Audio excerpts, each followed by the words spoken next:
What exactly was the Golden Age of Islam? Well, most historians understand the Islamic Golden Age as a period of history under the Abbasid dynasty, which ruled from the 8th to 13th century. At the time, Islam was only about a century old and concentrated in the Arabian Peninsula, the Mediterranean, and North Africa. Once the Abbasids took over and formed a caliphate, the capital was moved to Baghdad, and Islam spread to other regions. The Abbasids were inspired by verses from the Quran and Hadith that emphasized the value of knowledge rather than just religious devotion, and they strongly pushed for advances in science, art, and commerce. One of the most unique features of the Islamic Golden Age was its inclusivity.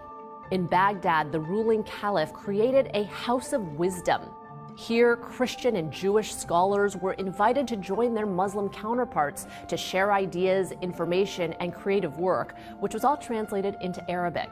These scholars carried out a variety of state-funded research projects, resulting in the Islamic world's first astronomical observatory and one of the most detailed world maps of the time. The House of Wisdom also fostered a considerable amount of scientific, philosophical, and scholarly works. Many Golden Age scholars put their studies to practical use, particularly in the field of medicine and healthcare. Physicians and philosophers wrote medical encyclopedias and textbooks that were used for centuries. One famous Persian physician was the first to differentiate between smallpox and measles. By the 10th century, pharmacies were a staple in most Muslim cities, and hospitals stayed open 24 hours. This era even saw a sort of universal health care, as hospitals were forbidden to turn away the poor. The period also gave way to some of the world's first universities, as well as countless works of art, including architecture, literature, and poetry.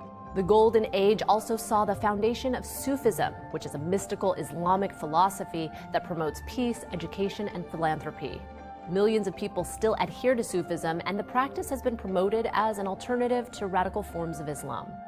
Most historians mark the 13th century as the end of the Golden Age, when Genghis Khan and his Mongol army conquered much of East Asia, including the Islamic Caliphate. In 1258, the Mongols destroyed Baghdad and the House of Wisdom, anecdotally throwing so many books into the Tigris River that it ran black with ink.